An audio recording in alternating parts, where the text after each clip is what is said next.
Hello, everyone. Welcome to today's webinar. My name is Kelsey Bixler, and I'm the Director of Growth Marketing for TouchPlan. And today's webinar is going to focus on improving owner satisfaction, how collaborative planning is the key to on-time project delivery.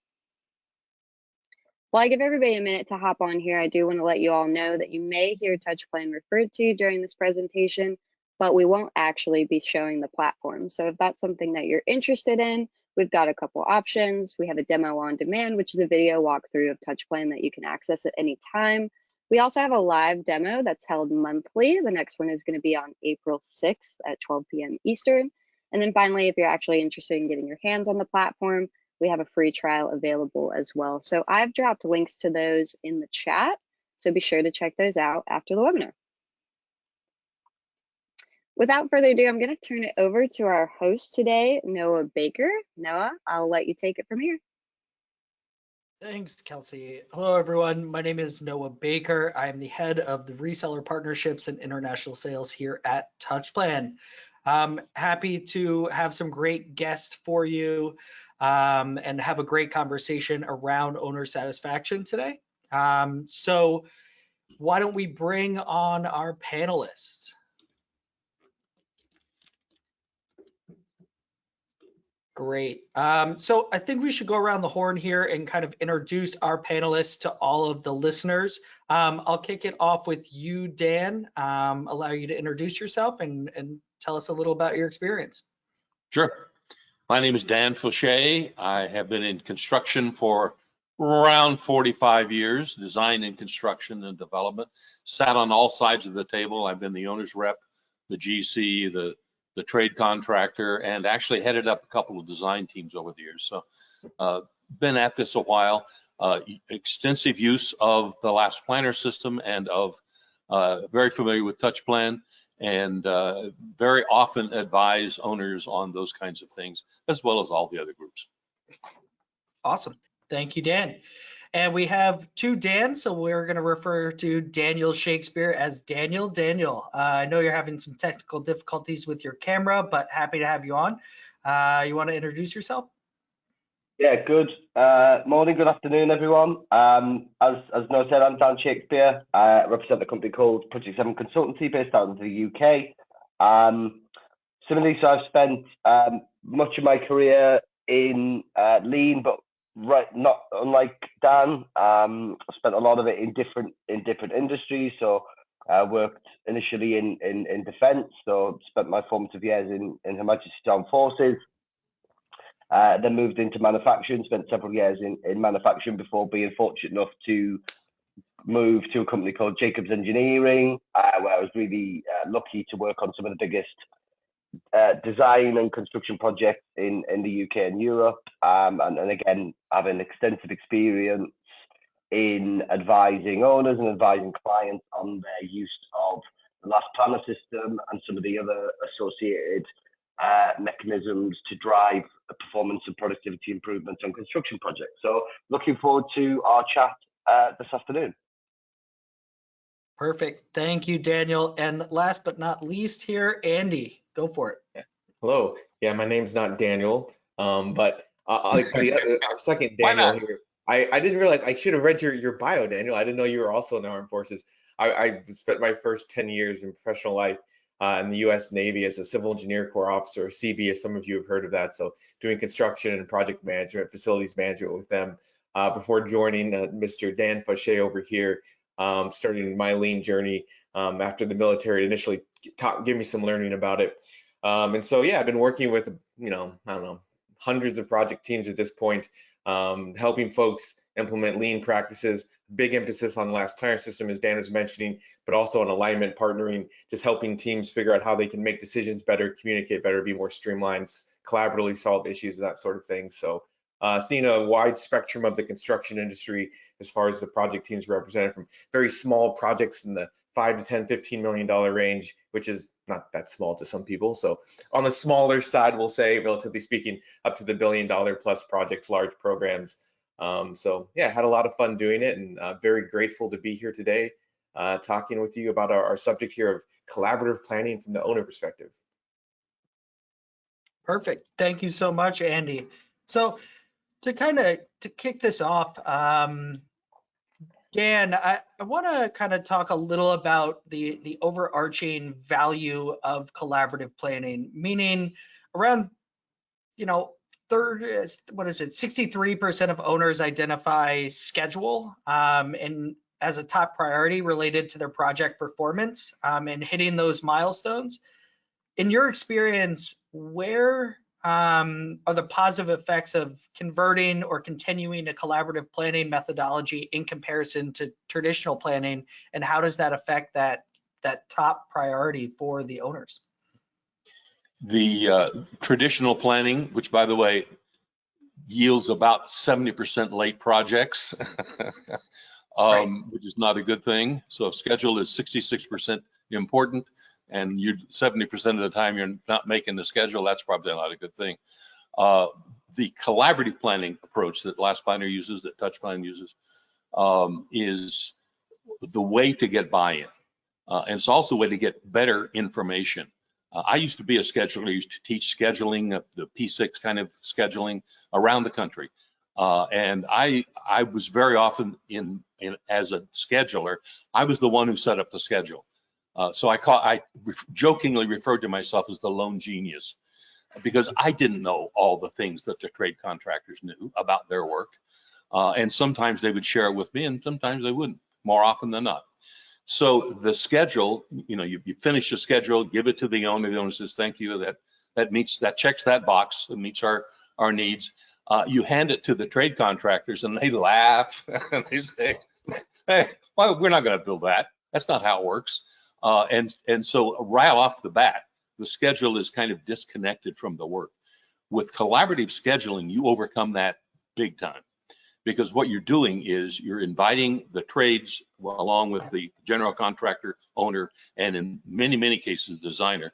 You're inviting them in to plan the work collaboratively and working from the end backwards, so that the goal is in mind, and you can iterate each step, what each handoff is, and you get better buy-in. Everybody gets their time, their input into it. And what's the old saying, Andy, that every pair of hands comes with a free brain? You actually get more brain power into the schedule.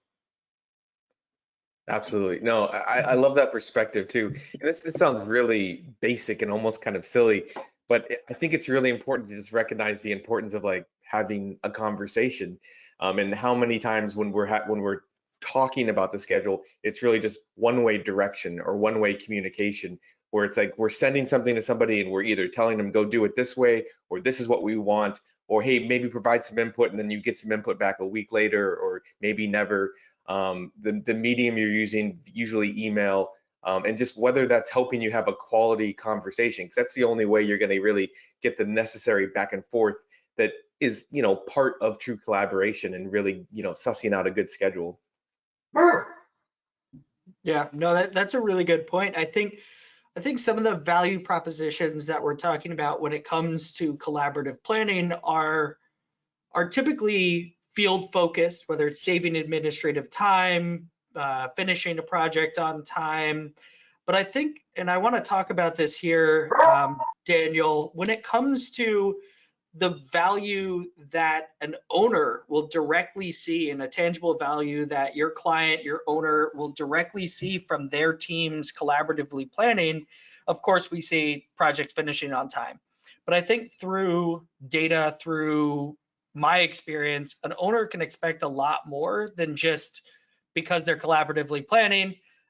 It will ensure, or at least increase, the likelihood of it finishing on time. Throughout that process, where do you engage the owner side and let them and allow them to see their benefits from collaboratively planning? Yeah, that's a great question. I think whenever I've been on the design side or in the general contractor side, I've always tried to engage the owner in the planning process as well. So ultimately, those who do the work plan the work. That's the fundamental concept with this. But actually, the collaborative side of things you can bring the owner into the conversation and into the planning process. And what that also does is generates and creates a kind of a community and a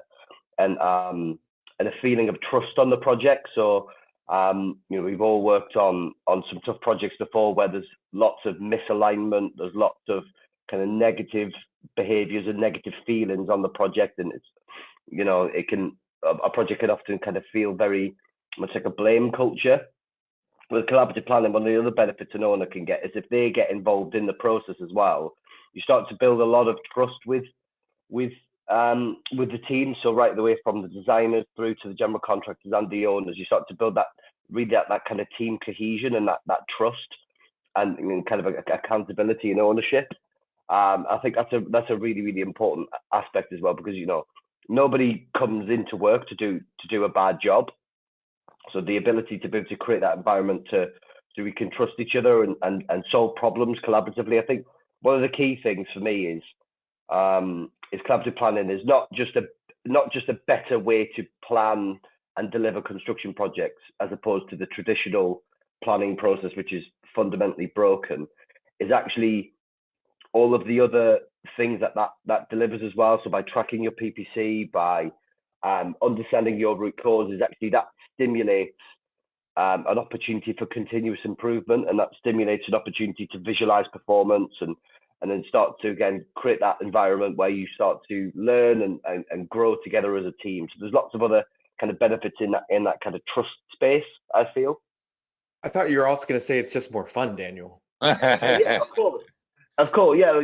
Nobody wants to work on a really tough project where the GCs are blaming the designers are blaming the GCs. The owner is on everyone's back and is on everyone's case. And we've all worked on those projects, but it's a fundamental difference between that and working on a good project where everyone's bought in, everyone's, as Dan said earlier on, aligned to the goal, everyone's has that kind of one strategic direction, that true north, and everyone's following that. So it is a fun place to work. We were on a series of projects for an owner, and they had to be there in the collaborative planning sessions because they were the ones who were saying, you got to do collaborative planning. So the owner's rep was there, but what we found as we were planning is that there were owners' departments that had to make key decisions who weren't plugged into the planning process. And during the design phase, as we planned the design phase, what we found is that there would be variability because we would put out a request for a decision on this thing or that thing from the other department in the owner's camp, and they have their own schedule. they responded when they chose, which really messed things up. So what we realized is we really have to bring them in. It was imperative. And so we had a meeting of including all of these different owner departments that had decision moments they had to meet. And then they realized, oh, you actually do need this on April 14th. And so that became part of the scheduling process, the planning process. Yeah.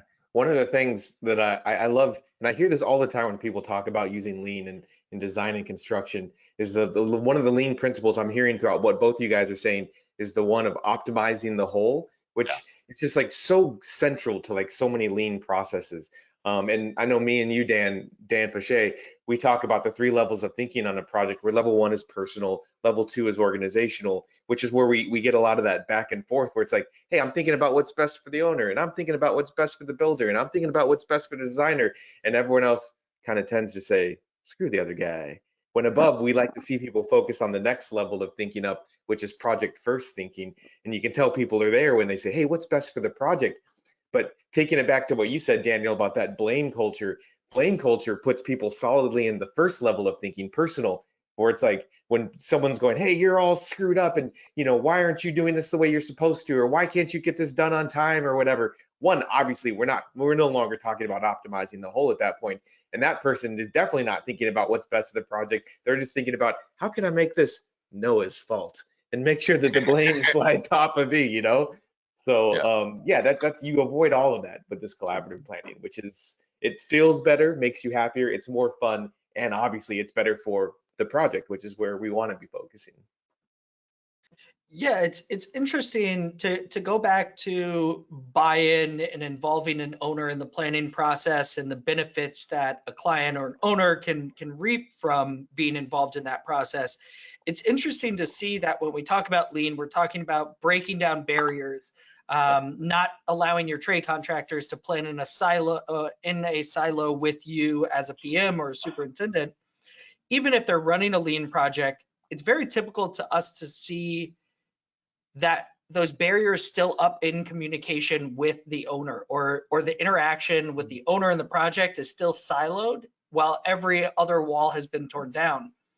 Yeah. Why do we really see that, Dan? Why are we still holding on to that, keeping that interaction to ourselves? And is it a fear of allowing them to see the mishaps on the project? And is it potentially good for them to be seeing those firsthand and run that data along with you? Old school construction was very much like that. Hide all your mistakes, show only the best face. And in fact, old school construction with old school scheduling had multiple schedules. You know, there was a schedule we showed the owner, and then there was the schedule that we showed the trades, and then there was the schedule that we really followed, and they were different things, and they were run by different people. And that's not right. I mean, it has led to the kind of chaotic completion failures that is endemic to this industry. So what we've had to learn, and most of us have learned this, is that there needs to be a single source of truth. And everybody needs to know what the schedule is, and plan in a way that the schedule can actually be accomplished. And in the absence of that, you get the kind of suspicion and siloed thinking and all that sort of thing, which is really not necessary. Everybody makes mistakes. I made this one, you made that one. Let's figure them out and move on, and let's finish this project early. Yeah, no, that's a really great point as well. I think some things, Daniel, you and I have talked about this a lot, where in the relationship with an owner, we're really reflecting critical tasks, milestones, contractual tasks or activities, where in collaborative planning, we're really getting down to the very detailed day-long activities and occupations and infrastructure, maybe even hour-long or 6-hour-long activities. But we still need to reflect that high-level sequence to the owner. So what's really the best way, Daniel, you've found to integrate the reflection of a high-level sequence meshed with that detailed level of planning? Yeah, that's a great question. I think often with traditional scheduling, this can be a really big issue where everything will be planned to the nth degree. So, you know, a project is 2-3 years long, and you know, on March the 27th, 2026, we're going to move, you know, that piling is going to be completed on that date. You know, nobody can understand if that's actually going to happen. You know, nobody has a magic crystal ball and can understand to that degree of planning whether that can be done. So all of that planning activity has been a total complete waste of time. Now that's not to say that all planning shouldn't be done to that level, but it's about planning at the right level for those individuals. So I think we talked earlier on about those who do the work, plan the work, and about breaking down the work and creating that granularity the closer you get to the work.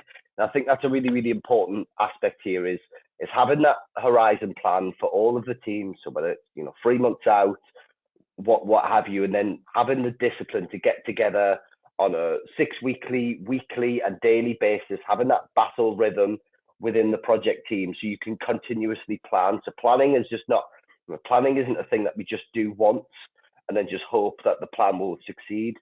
You know, projects need to, and this is right the way from an owner level to a designer and a contractor level, planning needs to be done every single day in a kind of collaborative environment where people can plan and replan to help deliver the project on time and as Andy said earlier on, have that kind of project first mentality. So it's not just a case of, planning once and then that's all of the detail that we need. Teams need to plan every single day and have a mechanism in place, a drumbeat in place to be able to plan every day. And then at that, once you get to that level, and then you get to that ability to be able to, or you get to a certain maturity in how you plan, then at that time, then you'll find the right balance between, not planning enough, but planning too much detail. Because with short interval planning and short interval control, that creates short interval learning. So what we're trying to do here is planning in short increments allows us to also learn in short increments. One of my biggest bugbears on projects and traditional projects is the lessons learned log, where at the end of a project or at the end of a kind of a 6-month phase of work, everyone will get into a room for a whole day and write all of the lessons that they should have learned with hindsight. And it'll get logged onto a lessons learned log, and then it will just be archived to the graveyard of lessons learned logs for nobody to ever benefit from ever again. So that, a total fruitless endeavor. So by having the short interval control and short interval planning mechanism, it allows the projects to achieve short interval learning, so teams can learn and grow daily rather than planning once and just hoping for the best. Yeah, and the owner really doesn't want to know what's going to happen on Thursday, March 22nd, 2026, or whatever date you picked, Daniel.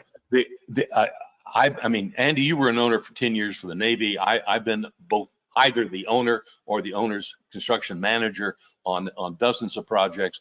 And I really wanted to know, are you going to hit the milestones? In fact, Andy's phrase is manage to the milestones. But I wanted to know, are you going to hit the big beats? And I don't need to necessarily know how you're getting there, as long as it looks like you got control of it, and that everyone's kind of doing their bit. I just really want to know what the big beats are. And so, the milestones are not given on stone tablets to Moses, right? they are collaboratively developed. They need to be real. They need to tell us in fairly regular order, not just the big ones, but the medium-sized ones, and even occasionally the 2-week ones. We need to kind of know what those are. And as an owner, that's what I want to know. So I need a single source of truth. So it's all coming from the same information, but just show me the top third, right? Just show me the big picture, and then I can draw my own conclusions. Yeah, and then as far as owners not needing to see the detailed level, we've seen owners sit in on regular last planner updates, and they don't necessarily like get super involved, but they kind of just let it wash over them, the conversations, and then find that gives them the confidence the team is having the right conversations, doing the right preparations, and then, oh, by the way, we are hitting those milestones that you're mentioning, and then that gives them the confidence that we're on the right track, we're going at the right speed, and the team is having the right things. As well as that also allows them to, it's not like this scary shock whenever things do go wrong. They're there for it and they're brought along, so that they kind of feel like they're part of the process, and that gets more collaboration itself. So you're getting buy-in from the owner as well as from the other side of things. Yeah, no, I think that's a really good point, and leads me to the next thoughts here. Is a lot of the time when we talk about owner satisfaction, we have a conversation around a specific project. Oh, you have to hit the milestones, you have to finish on time, you have to go by a contract schedule, so on and so forth. But I would really love to talk about how collaboratively planning and having that transparency, having that continuous learning, having that data and feedback really helps a client relationship in the long term. We kind of dance around that a lot of the time and silo it to talking about a specific project. But in your experience, having this data set, having lessons learned in real time, being able to fulfill promises that are very transparent to the owner, how have you seen that help get more of that client's projects, benefit to a general contractor in a long-term relationship that will be very fruitful? And Andy, I'll let you take that and kind of kick that off, but let's talk a little about how this collaboratively planning can help you in the long term in terms of a client relationship. Well, yeah, no, for sure. I love that question. And one, I think it's very important to also recognize where you are in the world when you ask that question. Because here in the US, we tend to view our relationships as being very based upon skills. Do they have the skills to do the work? Do they have the reliability? Do I trust that they can do the task that they have done? Versus in other countries, they're much more true relationship based, where they're like, hey, do I know who you are as a person? Do I recognize your character? If I come to trust who you are based upon who you are as a person, then I trust that you can do the work because I learned that you have the skills and that sort of thing, and that builds more slowly over time. But in the U.S., where we're trying to have that skills and reliability, if you have like these obstacles and barriers, and you have this air gap between shooting schedules over the wall to each other, it's hard to have the closeness to build the trust because you don't see the skills and reliability. Or if there's impacts to the schedule's reliability, you don't know why it's really happening. So what I really love about the collaborative scheduling is it takes that down, it builds transparency, and it puts you closer together so that you can see those skills and reliability in real time, which is what we need here in this country to build trust. And so if you don't feel like you have the trust and you don't have the relationship, well, ask yourself, why are you even trying? Are you putting yourself in a position to build that relationship? And a lot of times it feels like the answer is no. I know I used to do it as an owner. I would hold myself at hands or at arm's reach distance and then be like, it's no wonder there's no relationship there. I'm not trying to actively build a relationship, No,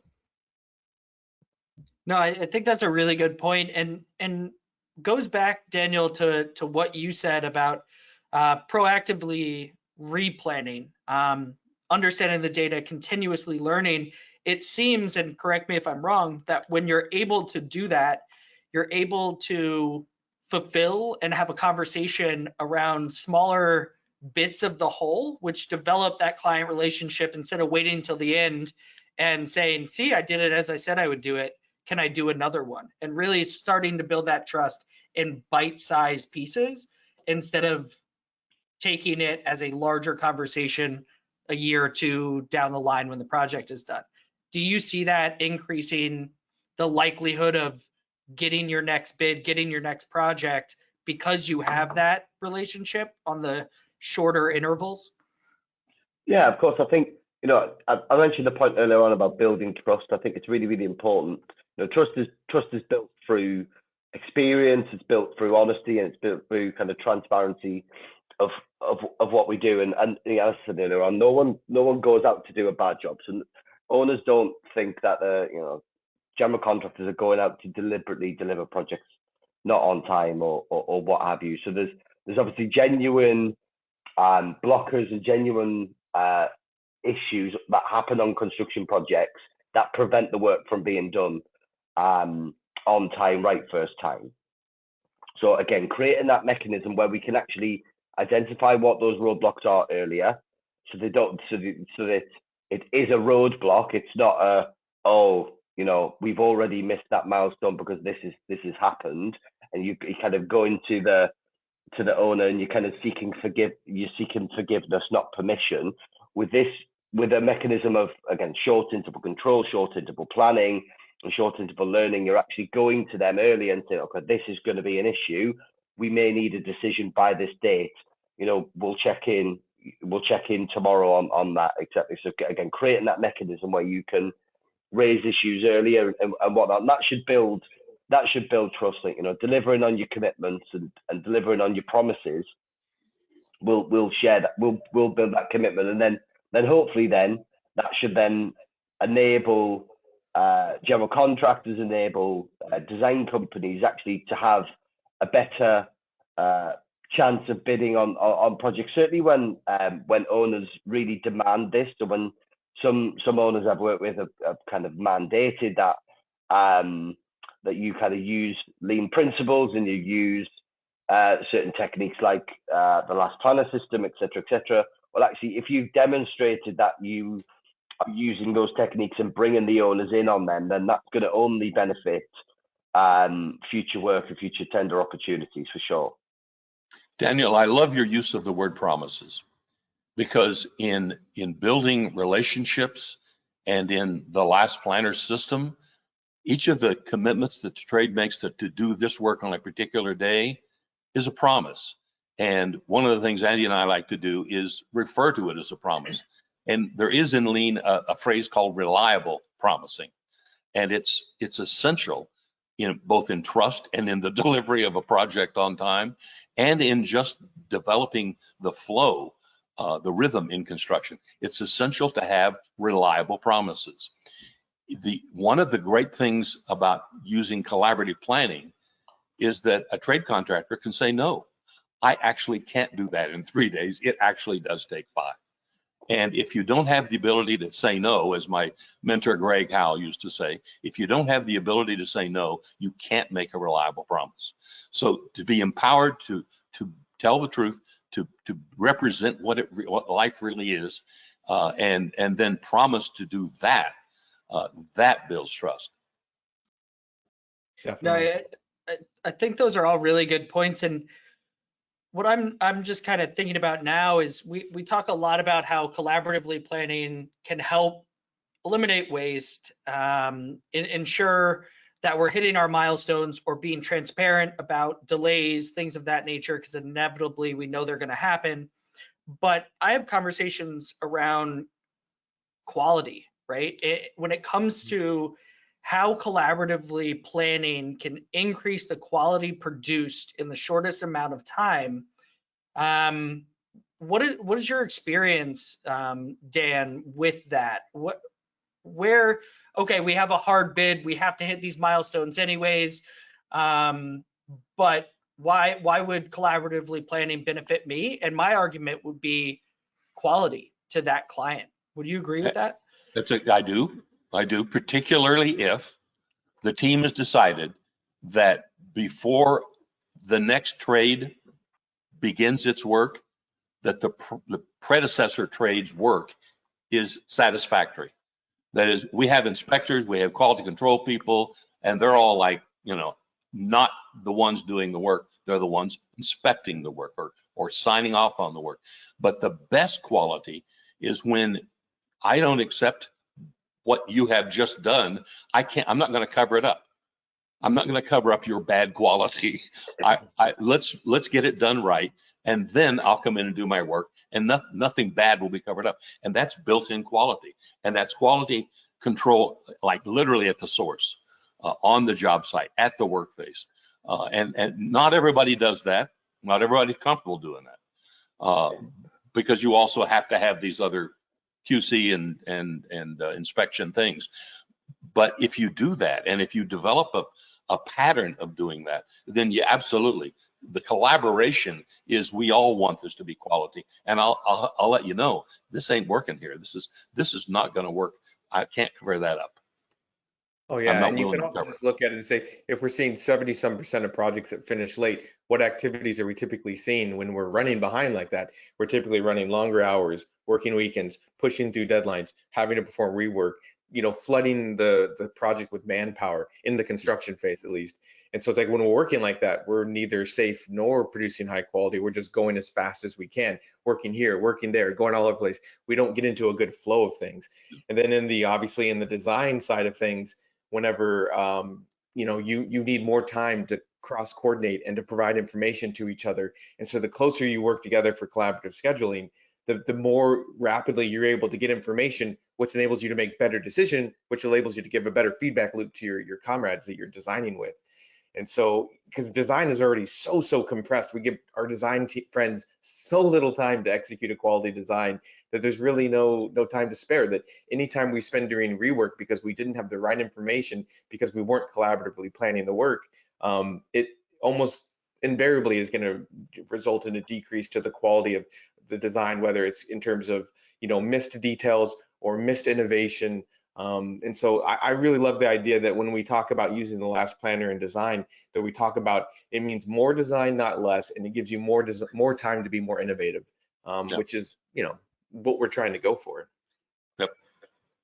Yeah, I think I was working with a I was working with a client the other day, construction client, and we took them to one of our old clients, it was a manufacturing facility, and we were showing them how they do line side inspection. So when the products move from one part of the production facility to the next part of the production facility, the first thing that they did was quickly check the quality of that work. So and it goes back to the principles of right first time. So never accept poor quality from your supplier. So that's an internal or external. So if you're getting, if you're getting in some rebar or getting in some concrete or whatever it is, never deliberately accept poor quality. And again, that goes back to the point around when one trade or one gang goes into a new area on site, is the predecessor work done to the requisite quality that I need to be successful?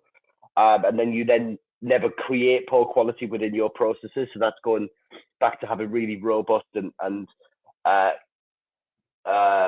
deliberate processes that allow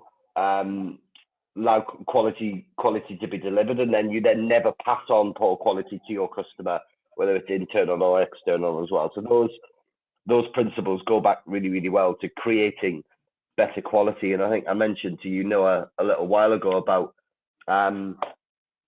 the construction industry has been, I think it's its own worst enemy, and I think I genuinely think that comes from a really good place in terms of passion and enthusiasm for the industry.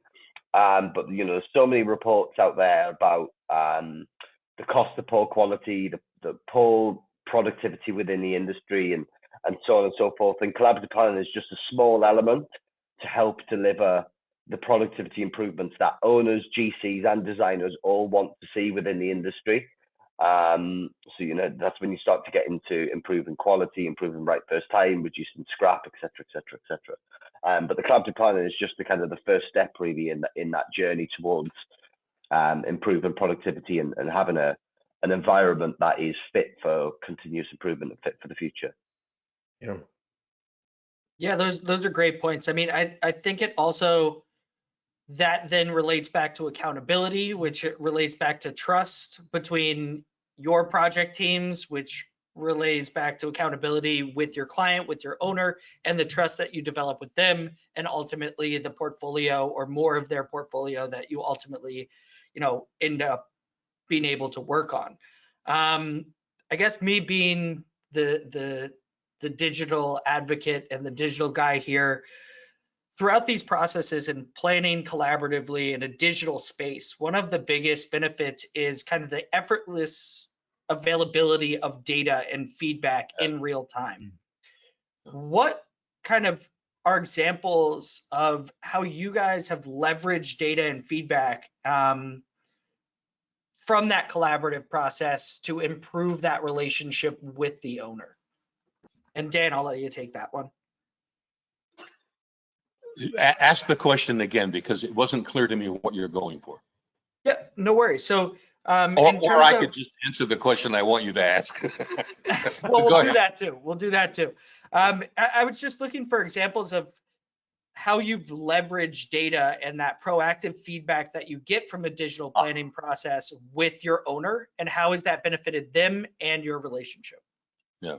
I mean, I think my earlier example of the owner having multiple departments and stepping over themselves to delay the project is an example of why feedback with owners and the reliable information and good data is a benefit to all of the parties, to the whole project, the project first project, and it also, we've touched on it in a couple of other responses in terms of it developing a sense of trust and developing a sense of reliability amongst all the parties, owner and contractor and trades and designer. Those kinds of things are of great benefit. Plus, as an owner, I want to know what's really going on at the level that I can use it, and no more and no less. I just want to know that. And so good data allows me to sift through rather than spending hours and hours trying to figure out how to put this kind of data together and give it to the owner in the old hand hand days, hand work days. Having the software give me the data that I need and letting me go in and pick and choose and put that together is a time saver. It hits the nail on the head, using a construction phrase, and it gives the owner what they want. Yeah, and the one thing I'd say about that, Dan, like, it doesn't really take, data is great, but like if you don't do anything with it, what's Yeah. the point of collecting it? And Yeah. so like I remember when I was an owner's rep, I'd ask, why is the project late? And you can just hear the way, why? I'm not really asking why it's late. I'm just asking, why are you such a screw up? Like, why are you screwing up my project right now? I'm just blaming someone, which is like that level one thinking. I'm not focused on the project. And so I think that the biggest thing that's missing when we interact with data is just like curiosity, just like, why are we missing the date?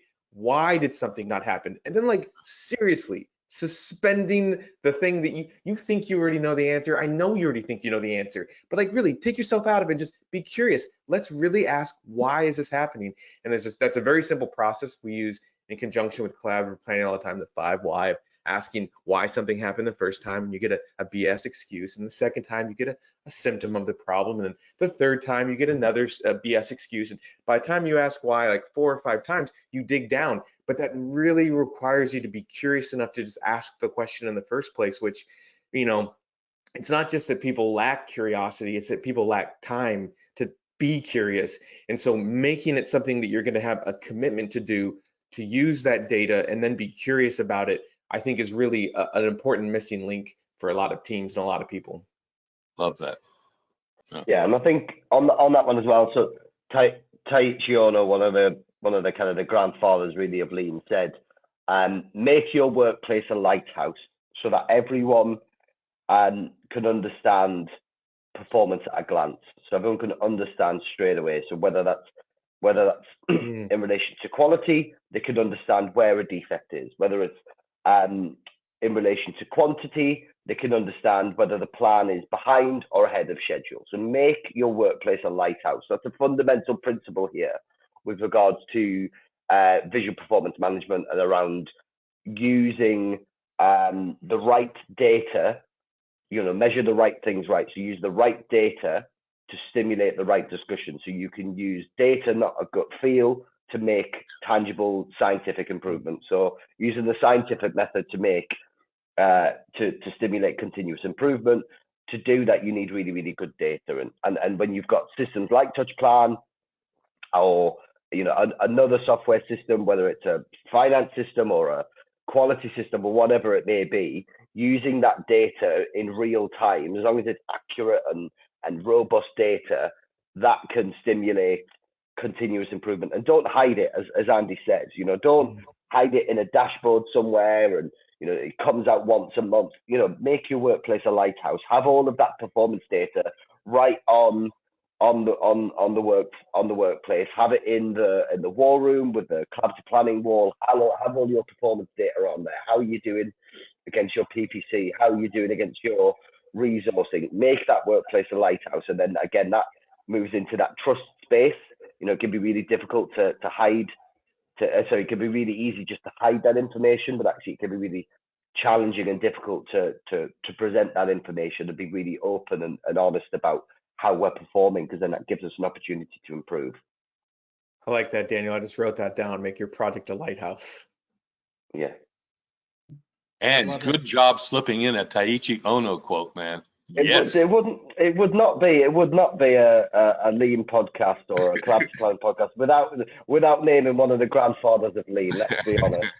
We need to get a Glenn Ballard quote in. That's probably one of your tasks within the next 15-20 minutes or so. I'm actually surprised that throughout these meetings that we don't nerd out a little more. But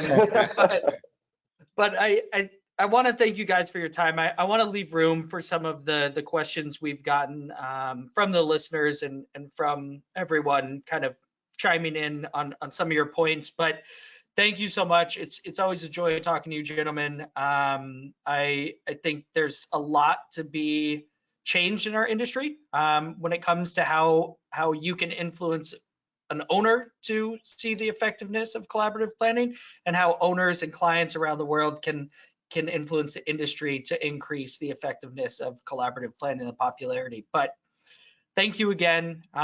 It's been a real joy. I can let Kelsey hop in here and take some questions from the crowd and open it up. But again, thank you so much. Can't be more grateful, and talk to you guys soon. Hey, hello guys. I am back. I do have a couple questions that were sent in.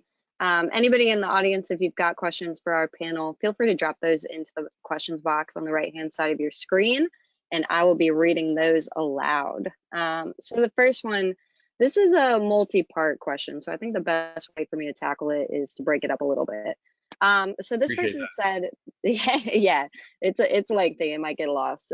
So this person said they're 100% in alignment with the collaborative planning methods, so that's all great. But they wonder, do you have any advice for buyout schedules that are created for trade partners to provide a price of the work to? I can repeat if needed. Let me give one piece of advice. Okay. And that is that if we're talking about a general contractor doing buyouts of trades, first of all, it sounds like you're doing a design bid build model. So there are other models of contracting that will improve everything, including the price. But at least put in the trade contract that you're going to be using TouchPlan in the last planner, so they know in advance that there's probably going to be a better price because this is going to be a well-run project. That's one of the things that gets you there. The other is to be exceptionally clear, and I learned this from my brother, who's a trade contractor. Be exceptionally clear in the scope that you're putting out there, because one of the things that can happen is that there's a scope gap between trades, or there's a scope overlap between trades. And so we end up with kind of muddy pricing and we find out when we get into the planning phase that nobody bid that, or that nobody is in charge of that, or the two people are paying for the same thing. So the more clarity at the very, very beginning, that helps. Perfect. Yeah, Andy, any thoughts? Yeah, I was just gonna say, yeah, you could also have that if you're like developing a GMP, and that'd be a different contractual relationship, obviously. But yeah, you want to involve the trade contractors early to the extent you can, and that gets to what Dan's talking about with the transparency and the clarity of the scope. Because obviously, the more questions the trade contractors have, the higher the risk goes up for them, the higher the price goes up, and then the more time that you have to spend back and forth negotiating when the prices invariably come in higher than you have budgeted. So taking the time, making sure that your design folks are talking to your procurement folks, or talking to the construction team, whoever is responsible for that, and making sure they understand and have the clear conditions of satisfaction for what those handoffs are. A lot of times we see it as being this handing off to this, rather than like making a nice smooth overlap. And so recognizing those key handoffs in time from design into procurement, design into construction, however you describe it, and recognizing there's times for overlapping our responsibilities there can do a lot towards making those schedules be a lot easier. Same thing goes for construction into commissioning, of course. We treat it as being a finish to start relationship, when really it should have much more overlap and coordination than we allow for. Awesome. Daniel, any thoughts to close out that first part? No, I just agree totally with the points already made. So I was just end up repeating myself. So no, sounds good. I love it. So the second part of that question, so after buying a timeline, how can you still create that collaborative environment? And is there a best way to explain the connection to others? I'm going to pitch this back to Dan again, and happy to repeat again. Yeah, well, just the first phrase, after buying the timeline. Yeah, after buying a timeline, still creating a collaborative environment. And is there a best way to explain the connection to others? Well, you just never quit collaborating. I mean, that's the best way. You collaborate at the time you're pulling the milestones to identify the big chunks. I mean, the GC or the construction manager will have done that with the owner to begin with, just to get a sense of it. But collaboratively agreeing on what those are, that's the collaboration. At the phase pull level, where you're planning, 2 to 4 months out, that's got to be all collaborative. And then on a weekly work plan and daily level, you're interacting, you're doing daily huddles for 5 to 15 minutes, no more than 15.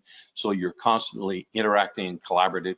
And then you have a weekly meeting where you look at the previous week and you learn from that, and you project ahead how to make the work ready, and remove any constraints that may be nestled out there somewhere. All of that, that whole process is collaborative. Yeah, and the other thing I would add to that, one thing we like to say when we're doing this process with teams is to always make sure you're talking about reality. Don't ever be pulling the wool over your own eyes or over the team's eyes. Because if you say, oh yeah, we're going to be done this November, and everyone knows there's zero chance you're hitting that date, everyone's just like, whatever, man. And then you have zero buy into the schedule. If the people are coming in to collaborate on problem solving, like, what's the point? We don't even know when we're going to finish. So always making sure that you're dealing in reality, even when things come up, can help. Obviously, it builds your buy-in, which gives you better collaboration, which even if you do have a delay in your end date pushes, that helps you keep it on track so it doesn't keep sliding more and more and more. And so we see some teams, unfortunately, they can't deal in that reality for one reason or another. Sometimes it's political, sometimes it's money based, but it is always to their detriment, whatever the reasons. They're not able to keep the schedule real with their teams. Perfect. And Daniel, again, any thoughts? Yeah, no, I think the point around never stop collaborating is absolutely right. So establishing that drumbeat from phase planning, regular phase planning, 6 week look ahead, really refining that, getting your make ready planning done, your weekly meetings where you're learning from the previous week, you're celebrating success where necessary, and you're continuously learning and continuously improving in that space. And then also as well, your kind of daily commitment meetings and your daily huddles as well. Have that drumbeat established, that battle rhythm within your project, and the collaboration part will naturally come because it's a mechanism for you to be able to do that straight away. Perfect. Thank you all. I'm going to switch up my order here a little bit. So Andy, I'll start with you on this question. As an owner, one of my concerns is adding yet another software requirement onto my GC/project team. We can understand that, but how can I aid in buy-in? Awesome. I love this question. Get it a lot. So a lot of times on construction projects, we don't have good processes. People don't know it. We don't have one at all, or they're just broken. They haven't been vetted. They don't not applicable. Whatever problems you can have. And so if we layer software on top of that, all we're doing is adding complexity to an already very poor process. So first, start with the process that you're going to use, and then see how does software enhance that process and make it easier for us, not add complexity.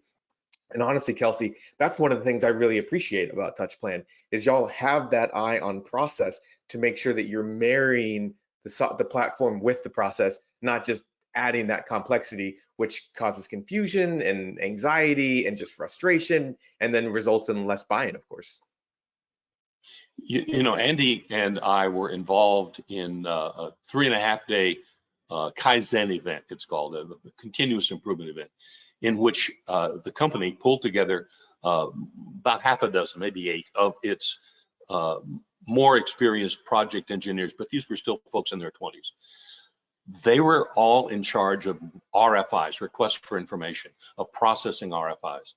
And the biggest problem the company had identified was very slow RFI response. They couldn't get answers in time to not interrupt the flow of the project.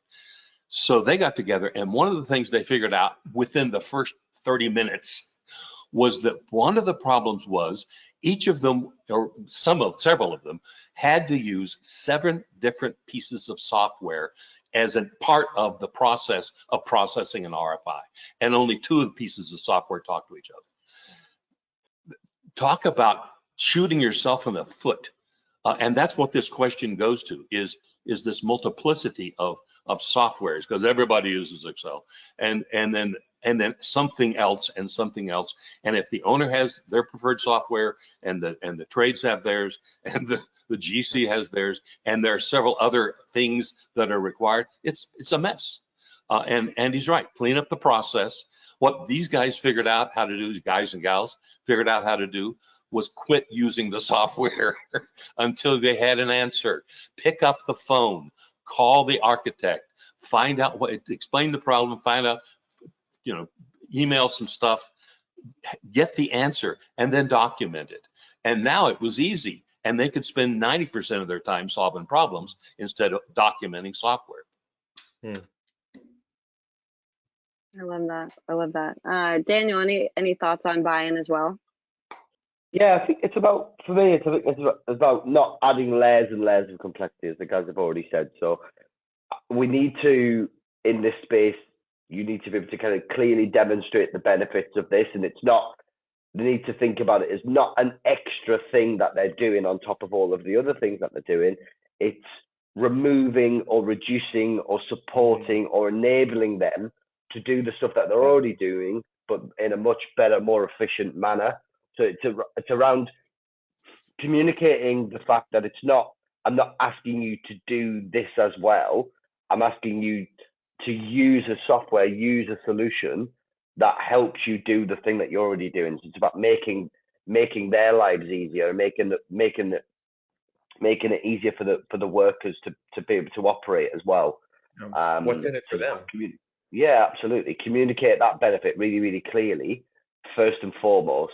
How is it going to make the workers' lives easier? Because that's absolutely, if you have that mentality as a leader, so whether you're an owner, whether you're a construction manager, have that mindset as a leader. How your job is to absolutely make your workers' lives easier. Because if you make their lives easier, they can perform to their best. They can operate the processes. They're all skilled. They're all clever. They're all good individuals who want to do the right things. If you enable them to do that, then you're on a really good pathway to delivering good projects and delivering good outcomes. So try and think about it as a mechanism to make their lives easier and be able to communicate that benefit to them clearly. Perfect. Thank you all for that. And Andy, I always appreciate a touch plan shout out. So thank you. I love it. Okay, so I've got one last question here. We're about at the top of the hour, but I think this is actually kind of a fun one to end on. Daniel and Andy, do you feel your military experience has helped to implement collaborative planning? Ooh, good question. First on this one. Interesting. So I think Andy, I'll kick it. go ahead, Daniel. Oh, go on. No, sorry. I was on a podcast with Noah recently, actually, and one of the colleagues at Project 7 as well spent 30 years in the RAF, and we had a very similar question to this. And we talked about command and control versus climate control. So traditional leadership is very much command and control. So it's barking down orders. Thou must, conform to this schedule. Thou must do this. Thou must do that. And it's very much that command and control environment. That's absolutely counterintuitive to a collaborative planning and collaborative environment. And sometimes in the military, that command and control leadership style is absolutely needed, because if you need to get your team up and over a trench and storm a building in front of the enemy, you can't be, it's not a committee meeting at that point. You have to do this, do it now. So that command and control leadership style is really useful in the right environment. But equally, within the same environment, you need to create a climate control. So leaders need to create the climate to be able to continuously improve, to innovate, to be creative, to be safe, to be psychologically safe. And the blend in the military, in my experience, has really, really been great to actually to create that climate of continuous improvement and create that climate control as a leader, really supports creating a collaborative planning environment in a construction project. So that's kind of where I've learned that. So sometimes command and control is absolutely needed, but if you can operate more often or not in a climate control environment, and as a leader support the climate to support continuous improvement, then that's kind of really, I'd say, the key lesson I've learned from the military in terms of how that links into continuous improvement. Yeah. And then just very quickly, I'd say they gave me a very structured way of planning, which has helped me think about, rather than just, because collaborative planning kind of be like, how do I control this? How do I guide this to a good place? And so that's very structured, analytical way of thinking did help me a lot, I think. I love it. I love Yeah. it. Well, thank y'all. That looks like it's the last question I've got. And perfect timing. We're right at the top of the hour. So thank you guys so much for joining us and giving your perspective. I think this was an amazing discussion. And thank you to everybody for joining in today. We will be sending this recording out. So thank you all again, and looking forward to next time. Thank you. Thank you. Thank you all. Take care. Bye.